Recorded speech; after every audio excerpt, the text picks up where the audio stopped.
안녕하세요. 책 읽는 형제들의 강승우입니다. 오늘은 청지기 수업 세 번째 챕터를 읽어드리겠습니다. 달란트로 본 청지기 정신. 청지기 정신을 달란트 비유로 이야기하고자 합니다. 달란트는 당시 화폐의 단위로 원래 의미는 재능이란 뜻입니다. 오늘날 TV 연속극 배우를 일컬어 탤런트라고 하는데 재주 있는 사람이라는 뜻에서 유래한 말입니다. 사람이 재주가 있으면 자연스레 재물도 얻게 됩니다. 따라서 본 비유는 표면적으로는 돈을 어떻게 쓰느냐의 문제를 다루지만 그 이면에는 재능을 어떻게 사용하는가를 보여주고 있습니다. 5달란트와 2달란트를 받은 사람은 각각 자신의 재능을 사용하여 받은 것을 2배로 늘렸습니다. 반면에 1달란트 받은 사람은 그대로 땅속에 묻어두었습니다. 1달란트 받은 사람은 돈을 사용하지 않은 것처럼 보이지만 실제로는 자신의 재능을 사용하지 않은 것입니다. 아니, 자신에게 재능이 있다는 것을 인정하지 않고 혹 있다 하더라도 주인의 기대를 만족시킬 만큼은 아니라고 스스로 판단한 사람입니다. 청지기 정신의 첫 번째 기둥, 주인의 것. 청지기 정신의 첫 번째 기둥은 청지기의 소유처럼 보이는 모든 것이 주인의 소유이고 주인이 맡긴 것이라는 사실입니다. 본문은 주인의 이야기로 시작됩니다. 어떤 사람이 타국에 갈 때 그 종들을 불러 자기 소유를 맡긴과 같으니. 마태복음 25장 14절. 주인은 청지기와 관련해서 반드시 등장합니다. 주인은 타국에 가야 했고 장기간 집을 비워야 해서 종들 중에 몇을 세워 자신의 것을 맡깁니다. 이들의 임무는 주인의 재산 관리였는데 일일이 지시를 받고 일하는 것이 아니라 주의 뜻대로 주인을 위해서 자신의 창의력을 발휘하여 일하도록 명을 받았습니다. 주인은 언제 돌아올지 알 수 없었다. 어쩌면 주인은 부재 중에 단 한 번도 자신의 재산이 어떻게 관리되는지 점검하지 못할 수도 있습니다. 이러한 상황에서 주인은 종을 세워서 청지기로 삼고 그들에게 자기 소유를 맡겼습니다. 청지기로 부름받은 사람들은 주인의 종들이므로 이 재산이 자신의 것이 아님을 분명히 알고 있습니다. 그럼에도 주인은 아주 오랜 기간 동안 떠나 있을 것이므로 혹시 이 청지기들이 오랜 후에는 자신의 재산을 자기의 것으로 착각하지 않을까 우려했을지도 모릅니다. 그래서 주인은 아마도 누차 자신이 반드시 돌아와서 셈할 것임을 강조했을 것이며 주인의 일을 하는 기본적인 방법과 주인의 뜻도 분명하게 일러두었을 것입니다. 마태복음 25장 15절에 보면 주인이 청지기의 재능에 따라 자신의 재산을 맡겼다고 합니다. 각각 그 재능대로 한 사람에게는 금 5달란트를, 한 사람에게는 2달란트를, 한 사람에게는 1달란트를 주고 떠났더니. 재능에 따라는 헬라어로 까따텐 이디안 뒤나민인데 여기서 분배의 의미라는 전치사 까따가 쓰이고 있습니다.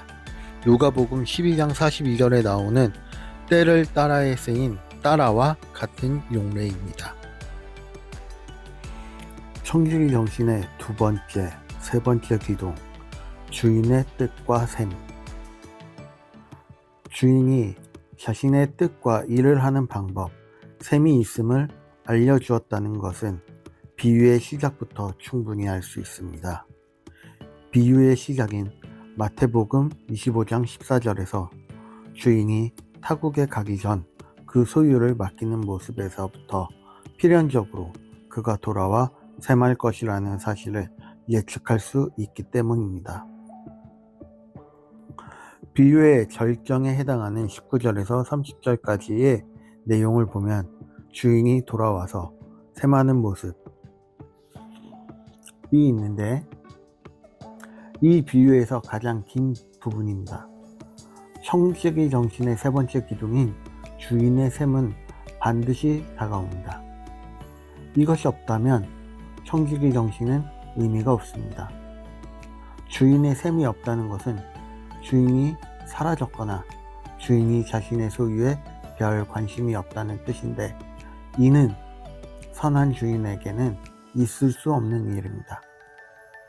우리는 주인의 셈을 자세히 살펴봄으로써 주인의 뜻과 주인의 일이 무엇인지를 배울 수 있습니다. 왜냐하면 셈하는 기준이 바로 주인의 뜻이기 때문입니다. 우리는 주인의 뜻에 따라 주인의 일을 해야 합니다. 선한 청지기가 행복한 이유는 주인의 뜻을 잘 알고 있기 때문입니다.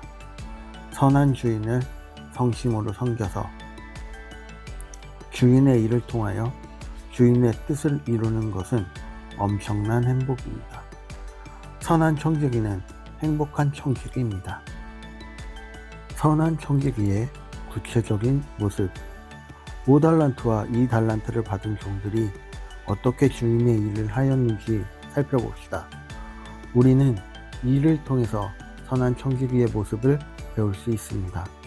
5달란트를 받은 종과 2달란트를 받은 종은 곧바로 각자 맡은 달란트를 사용했습니다. 이는 물질이기도 하지만 재능이라고 보아도 좋습니다. 우리는 이들의 모습을 보면서 선한 청지기들이 주인의 뜻을 얼마나 소중하게 생각하는지를 알 수 있습니다. 또 주인의 일을 할 때 얼마나 순전한 열심이 있었는지를 보게 됩니다. 이 청지기들은 주인이 준 기회를 적극적으로 사용하였습니다. 이들에게는 자신의 유능함을 입증하려는 의도가 보이지 않습니다. 오직 주인의 뜻을 받드는 데 충성할 뿐입니다.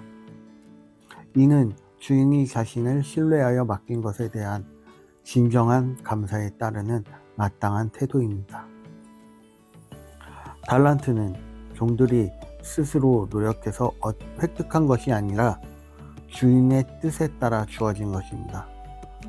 주인의 일에 대하여 우리가 어떤 태도를 보이느냐가 곧 주인에 대한 우리의 마음을 드러냅니다.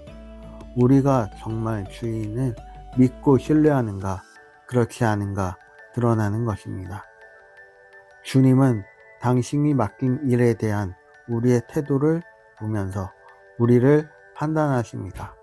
특별히 오랫동안 멀리 떠나 아무런 지시도 없는 주인의 일을 한결같이 한다는 것은 쉽지 않습니다.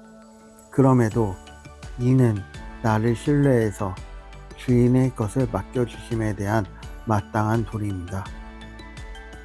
청지기 정신의 핵심은 주인을 향하여 한결같은 충성심을 갖되 아주 오랫동안 자신이 주도하여 행한 주인의 일을 자신의 일이라고 착각하지 않는 것입니다. 처음부터 청지기는 받은 것으로 일했습니다. 선한 청지기들에게 받은 것은 일감이 아니라 주인이 준 신뢰입니다.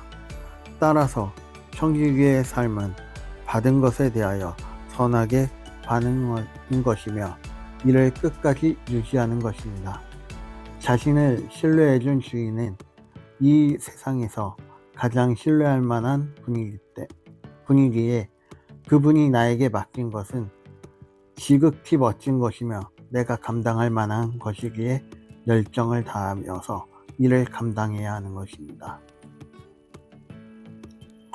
주인과 계속 영적으로 소통하는 종.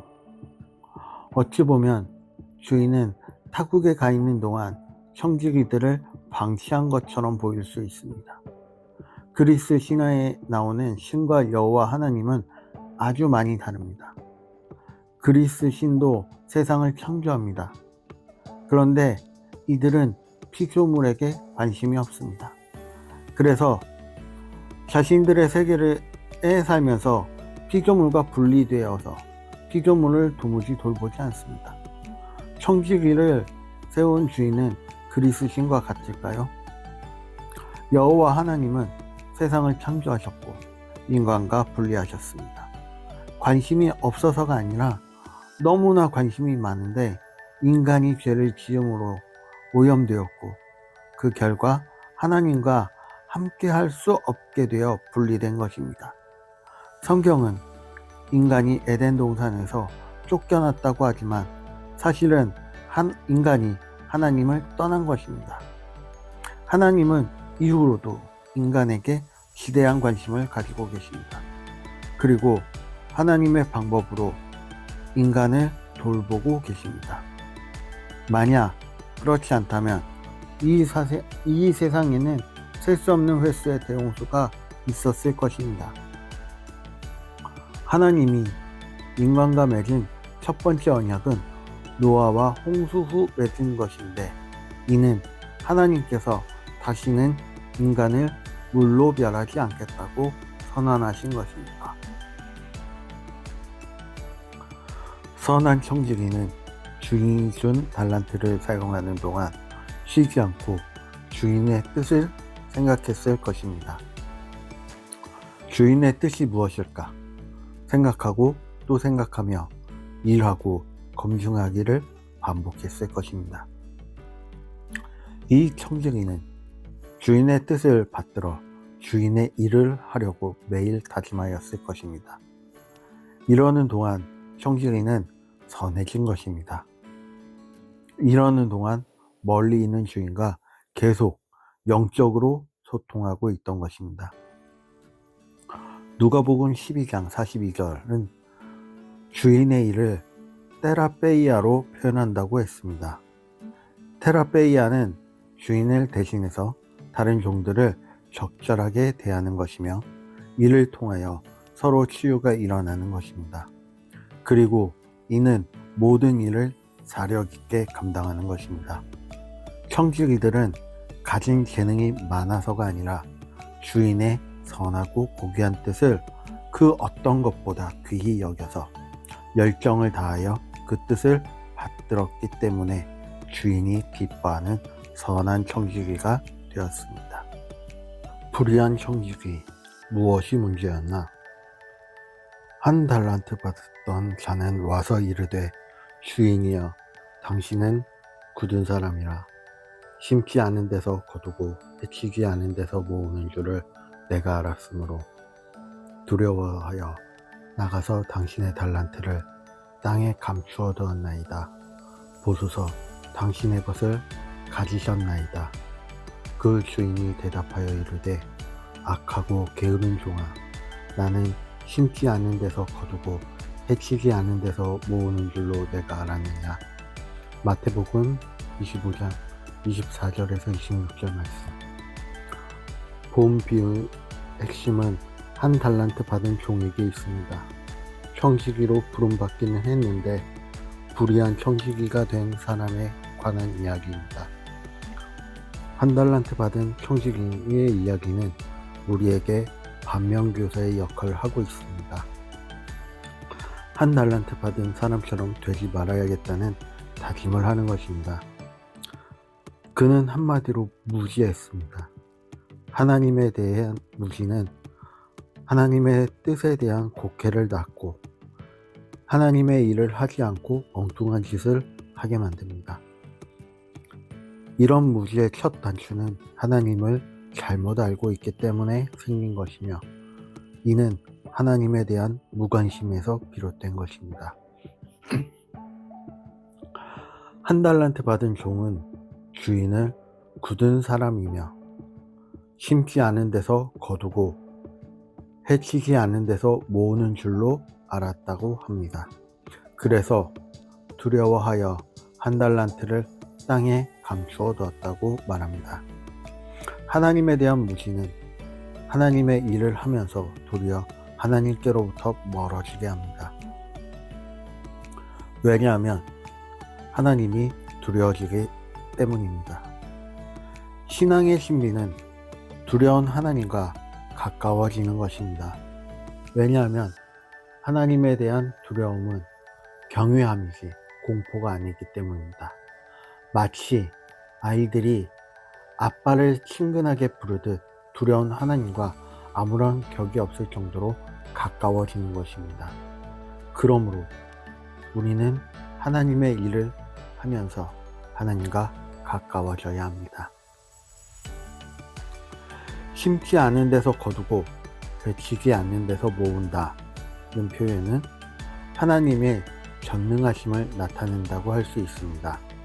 그런데 문제는 한 달란트 받은 종이 이를 하나님은 아무런 일도 하지 않으면서 오직 입술의 명령으로 모든 것을 이루신다는 의미로 곡해하여 그것을 자신이 아무 일도 하지 않은 이유로 내세웠다는 것입니다. 이렇듯 하나님에 대한 무시는 곡해를 낳고 억지 해석을 낳습니다. 하지만 본 비유의 주인은 일하는 분입니다. 하나님은 열심히 일하시면서 당신의 구속사역에 우리를 참여시키려 합니다. 이런 멋진 주인의 선한 청지기는 주인의 일에 기꺼이 참여할 준비를 하고 있어야 합니다. 주인이 이런 기회를 주면 기다렸다는 듯이 그 기회를 열정을 바쳐 받들어야 합니다. 하나님에 대한 무지의 극치는 하나님께서 자신에 대하여 아무런 기대가 없다고 생각하는 것입니다. 하나님이 나에게 별 기대가 없으며 별 계획도 없다고 스스로 비하하는 것은 죄입니다. 한 달란트는 별거 아닌 재물 혹은 재능일까요? 아닙니다. 당시 달란트는 화폐 단위로서 가장 큰 가치였습니다. 당시에는 금 달란트와 은 달란트가 있었는데 은 1달란트는 당시 보통 사람이 20년 동안 번 연봉에 해당합니다. 월 250만 원을 받는다고 했을 때 최소 6억 원이나 됩니다. 만약 금이라면 그것의 약 2배가 됩니다. 본문의 달란트는 금입니다. 적게 보아도 금 1달란트는 오늘날 10억 원이 넘는 금액입니다. 절대로 적은 액수의 돈 혹은 적은 수준의 재능이 아닙니다. 이렇듯 하나님은 우리 모두에게 평생을 통해 벌 수 있는 만큼의 재능을 주셨습니다. 그리고 그것으로 주인의 일을 하라고 말씀하고 계십니다. 이런 일화가 있습니다. 어떤 성도가 죽은 후에 천국에 도착했습니다. 천국 지기가 그를 어느 방으로 인도하였는데 그곳은 멋지게 포장되어 있는 선물로 가득하였습니다. 눈이 휘둥그레져서 그가 천국 지기에게 묻습니다. 이 선물은 무엇이지요? 천국 지기가 대답합니다.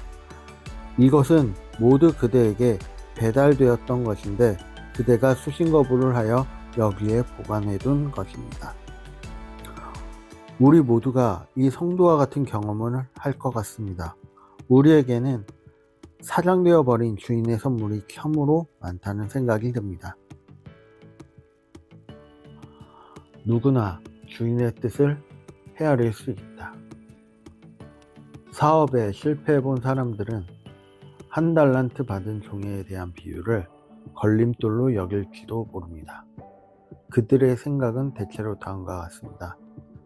나는 나름 열심히 했는데요. 그런데 사업이 망했습니다. 지금은 차라리 그냥 아무 일도 하지 않았던 것이 나아 보입니다. 나는 한 달란트 받은 사람보다 더 못한 것 같아 속상합니다. 내가 그거밖에 안 되는 걸 어떡하란 말입니까? 난 정말 세상에서 어떻게 하는 것이 주인의 일인지 모르겠습니다. 나는 2배로 남길 자신이 없습니다. 정말로 사업하기가 두렵습니다. 그냥 묻어두고 싶습니다. 내 재능은 아무도 알아주지 않으며 내가 주의 일을 하려고 하는 것이 오히려 다른 사람에게 피해를 줍니다. 주님은 왜 나를 이렇게 만드셨나요? 나에게는 아무런 사업의 길이 보이지 않습니다. 그리고 전에 몇 번 경험한 실패 때문에 또 새로운 일을 시도하는 것은 엄두도 나지 않습니다. 나는 정말 하나님이 무섭습니다. 하나님의 것으로 어떤 일을 하다가 만에 하나라도 실수하면 어떡합니까? 위와 같이 생각하는 분들에게 2가지 질문을 하고 싶습니다. 첫째, 왜 예수님의 비유에는 달란트를 사용하다가 실패한 사람의 이야기는 없을까요?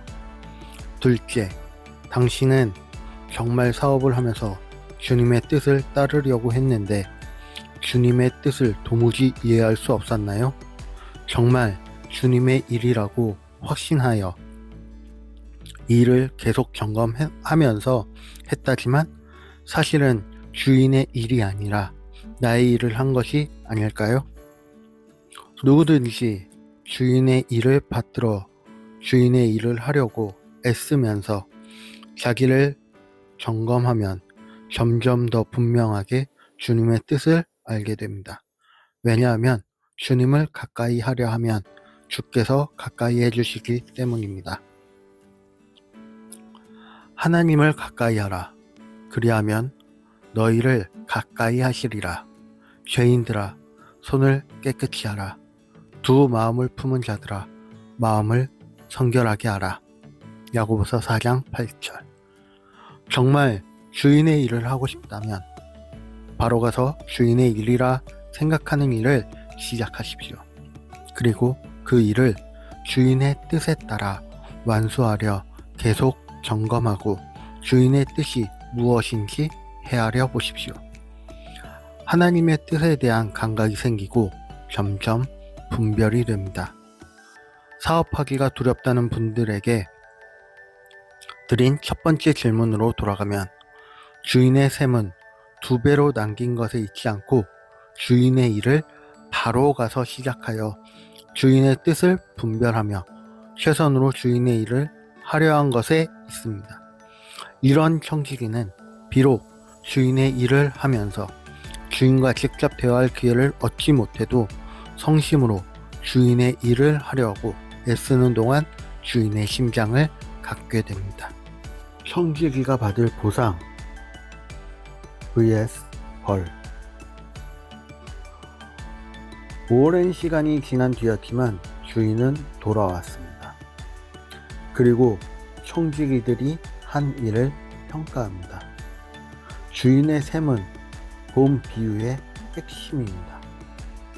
그래서 가장 많은 부분이 할애되었습니다. 선한 청지기에는 칭찬이 있었습니다. 내가 많은 것을 내게 맡기리니 내 주인의 즐거움에 참여할지어다. 마태복음 25장 21절. 청지기에게 이 칭찬은 최고로 행복한 일일 것입니다. 주인의 일에 참여한 청지기만이 주인의 즐거움에도 참여할 수 있습니다. 이 즐거움이 인생 최고의 행복입니다. 주인은 선한 청지기에게 더 많은 일을 맡깁니다. 주인은 1달란트를 빼앗아 5달란트로 총 10달란트를 만든 자에게 추가로 줍니다. 그는 11달란트를 받게 된 것입니다. 반면 1달란트 받은 종에게는 악하고 게으른 종이라고 선언합니다. 게으른 것은 단순히 아무 일도 하지 않는 것이 아니라 악한 것이라고 합니다.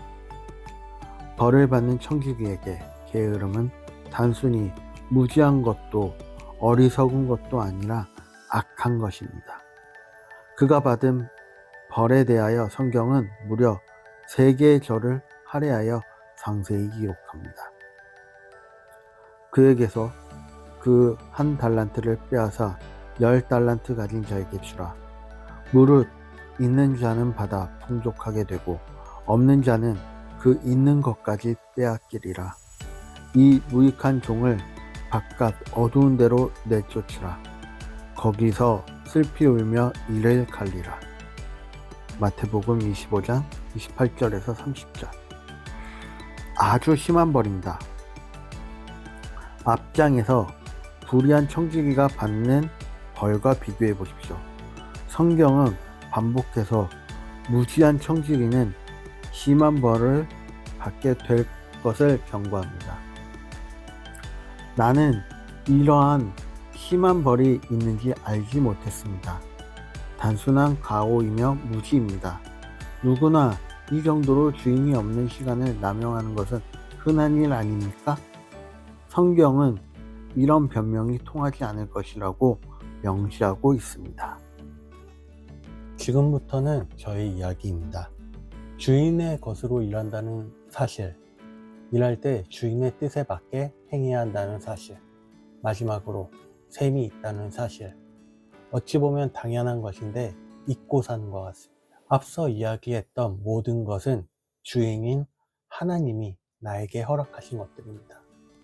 그것들을 이용하여 늘리길 원하십니다. 절대 세상에서 무능력하게 살기를 원하지 않으십니다.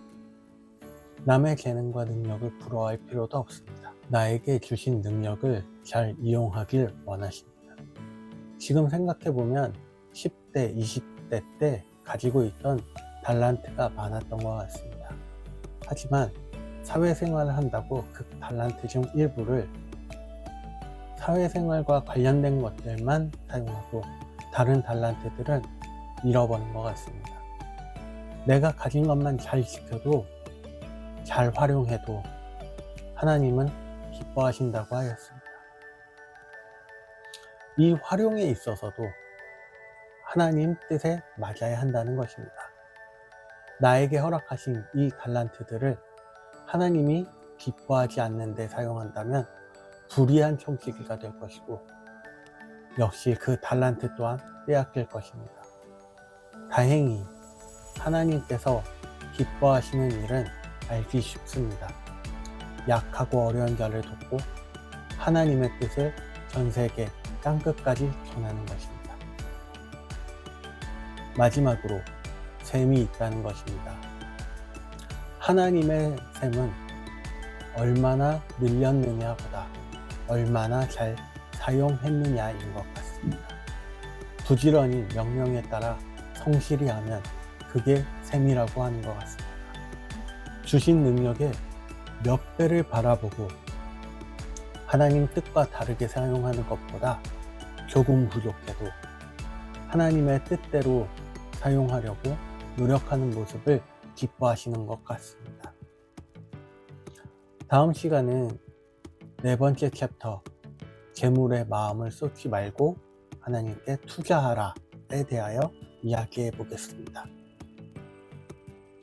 지금까지 책 읽는 형제들을 시청해 주셔서 감사합니다. 구독과 좋아요는 저희에게 큰 힘이 됩니다. 감사합니다.